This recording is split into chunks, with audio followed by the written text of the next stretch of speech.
Hello everyone, myself Vishal sir. This is our part 3 video. In this part, we are going to learn about change of state of matters.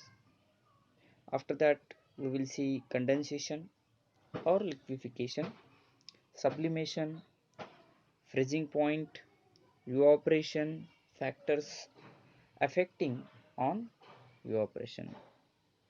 So, my dear students, please pay your attention. Now,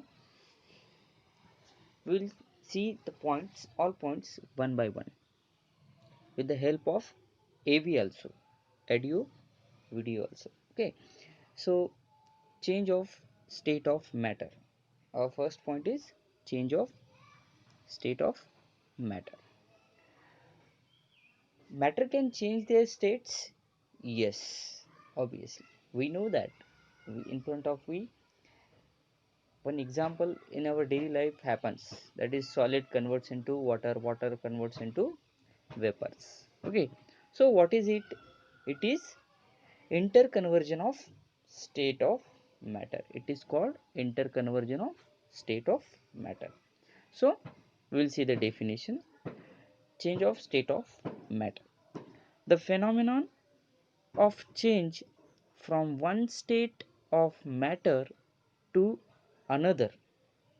The phenomenon of change from one state of matter to the another state of matter. Suppose that solids converting into liquid state. Okay, then back to the original state.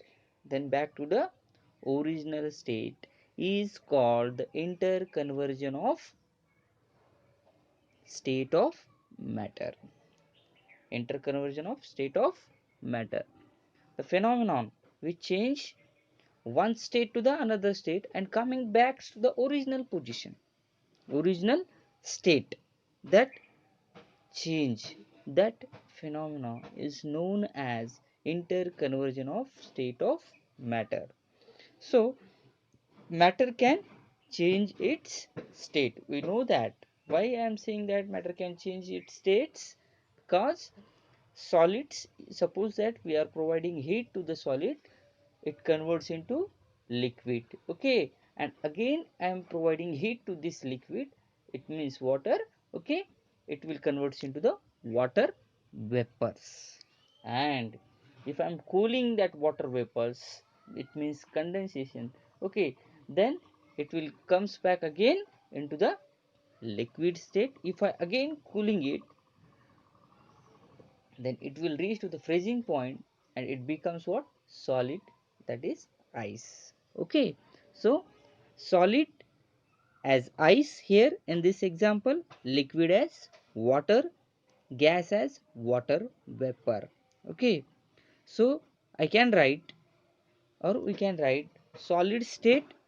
If we want to convert solid state, we require heat, that is heat converts into this liquid state. Again if we are going to providing heat to it, it converts into gaseous state. If we are cooling it, exactly reverse system we are doing. At that time, this gaseous state converts into the liquid state, and again we are cooling that liquid state, it comes into the solid state. In front of you example already I told you. Here ice, if I am providing ice, heat to the ice, then it converts into the water. And this, if I am providing heat to this water, it again converts into the water vapor. Reverse phenomena we can do it. If we are cooling the water vapors, then it comes back into the water, and if we are cooling again this water, it reaches to the solid state. Okay, my dear students, I hope that you understood about this interconversion of state of matter.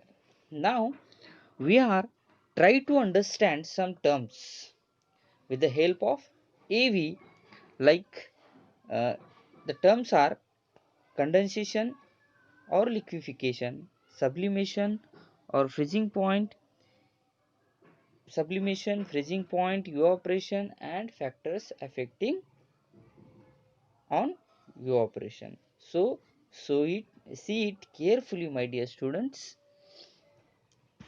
If any doubt, you can mail me. I will sort it out. Okay, my dear students, please pay your attention with the towards this AV. So see it carefully. Interconversion of states of matter. Matter around us exists in the solid, liquid, and gaseous state. The state of matter changes from solid to liquid, liquid to gas, or a combination of these. A solid changes its state to liquid by melting. Upon heating solids, the space between the particles increases and the particles move freely to form liquid. When a piece of butter is placed on a frying pan and heated, the piece of butter slowly loses its shape and changes to liquid. Similarly, a liquid changes its state to solid by solidification. Upon freezing liquids, the space between the particles decrease and they solidify. When some water is poured in an ice tray and kept in the freezer, the water solidifies and becomes ice. A liquid changes its state to gaseous form through vaporization. The space between particles increases when heated, thereby forming gas. When water is heated, vapor arises from its surface and so water in a liquid state is converted to a gaseous state. The gas formed can be converted back to liquid. Now, close the beaker with the lid and continue heating. After some time, you will observe droplets of water accumulated on the surface of the lid. Such a process is called condensation. During condensation, vaporized particles are accumulated and form liquid. We have already learned melting, solidification, vaporization, and condensation. Now, can a solid be directly converted to gas and vice versa? When dry ice is kept at minus 78.5 degrees Celsius at 1 atmospheric pressure, dry ice is converted to gas. This process is called sublimation. And when the gas so formed is trapped, the gas is accumulated to form dry ice again.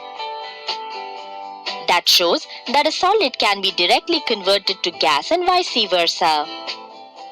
As we have earlier seen in vaporization, a liquid is converted to gas before reaching its boiling point. Such a process is relatively known as evaporation. Let's define it. Evaporation is the process by which a liquid changes from its liquid state to gaseous state without being heated to its boiling point. There are many factors which affect the evaporation of liquids. Temperature. When droplets of water are sprayed into a hot pan, you will observe that the droplets suddenly vaporize and the vapors escape into the atmosphere. This shows that increase of temperature will result in a greater number of water particles being converted to a vapor state. Surface area. When the surface area is increased, the rate of evaporation increases. Here, the glass and the saucer contain water. Both are kept at room temperature. You will observe that after some time, the water level in the saucer has fallen substantially compared to the water level in the glass. The water in the saucer has evaporated due to the increased surface area. Wind speed. These clothes are spread out for drying. As the wind speed increases, the particles of water vapor move away with the wind, decreasing the amount of water vapor in the surrounding. Wind speed increases evaporation. Hence, on a windy day, clothes dry faster. Humidity. Humidity is the amount of water vapor present in air. If the amount of water in the air is high, evaporation will be less. Here, the same volume of water is kept in both beakers. However, they are placed in different weather conditions. Hence, you will observe that under hot conditions, the water level in the beaker drops, whereas in humid conditions, there is no significant change in the water level. This shows that humidity affects evaporation. Evaporation causes cooling. Let us now observe a thermometer where the mercury bulb is secured with a cotton plug. It is dipped in a bottle containing spirit. You will observe that the mercury dips. This indicates that as the spirit evaporates, the temperature reduces and cotton becomes cold. Things to remember. The state of matter changes from solid to liquid to gas, or a combination of these.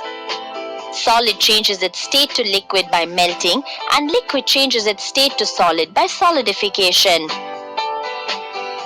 Liquid changes its state to gaseous form through vaporization, and through condensation, gas changes to liquid. Solid can be directly converted to gas through a process of sublimation, and gas can be converted to solid through deposition. Evaporation is the conversion of liquid to gas before reaching the liquid's boiling point.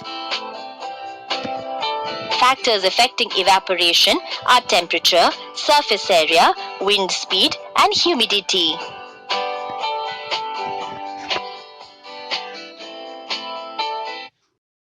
I hope that you understood, my dear students. And this video you've seen interconversion of matters, how it converts. Also you've seen melting point, solidification, condensation, evaporation. What is evaporation? Liquid converts into vapors below its boiling point. Okay, and also we seen that factors affecting on the evaporation. What are those factors? These are temperature, wind speed, surface area, humidity. These are the factors which is affecting on the rate of evaporation. My dear students, please go through the textbook. If any doubt, you can ask me, you can ask question, or you can send me mail on this question. You can send on my mail. I will answer it. Okay, stay home, stay safe, happy learning. Thank you, have a nice day.